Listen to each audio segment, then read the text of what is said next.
안녕하십니까. 어느 날 몸에 이상이 있어서 병원에 갔더니 골다공증이라고 한다면 여러분은 어떠한 기분이 들겠습니까? 아마 나는 음식도 가리지 않고 삼시세끼 잘 챙겨 먹고 있는데 왜 나에게 뼈에 문제가 있죠? 라고 모든 분들은 반응을 합니다. 우리의 몸은 기한 없이 사용할 수 있는 영원불멸한 것이 아니기 때문에 나이가 들어감에 따라 서서히 고장이 나고 망가지는 것은 당연한 일입니다.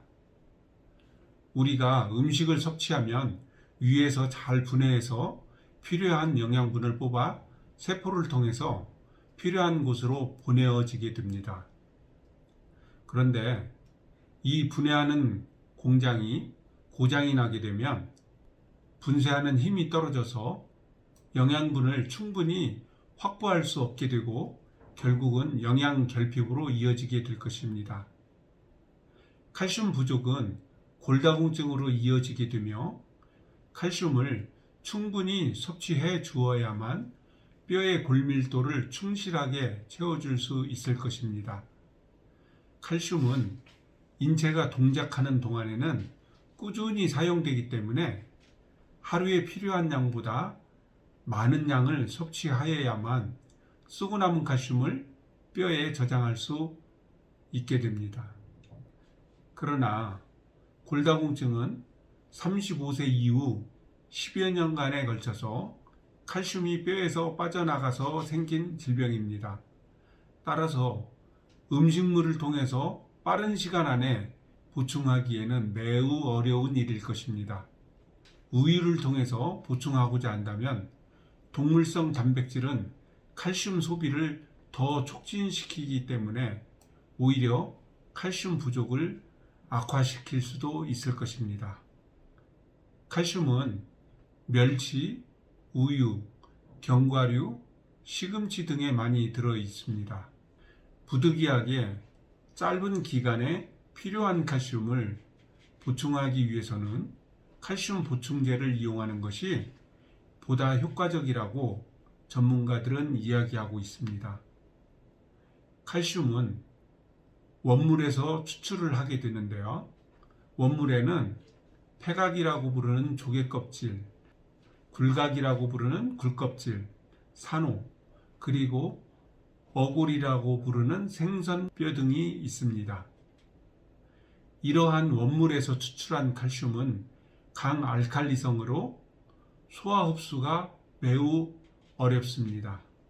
따라서 여기에 탄산, 글루콘산, 젖산 등과 같은 산을 섞어 우리가 섭취할 수 있도록 칼슘 보충제를 만들게 되는 것입니다.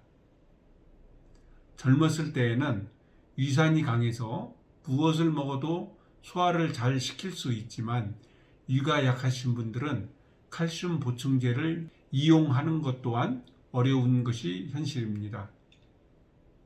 칼슘을 흡수하는 정도를 이야기할 때 이온화율과 생체 이용률을 이야기합니다.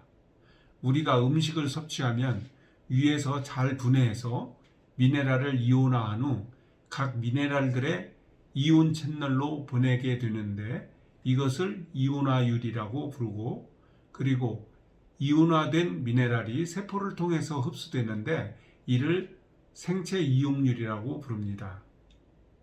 이온화는 생체 이용률을 높이기 위해서 필요한 단계라고 생각하시면 됩니다. 따라서 이온화율이 높다고 해서 반드시 생체 이용률이 높은 것은 아닙니다. 요즘 시중에 유통되고 있는 이온칼슘이라는 제품은 위에서 이온화가 잘 되도록 이온화율을 높인 제품입니다.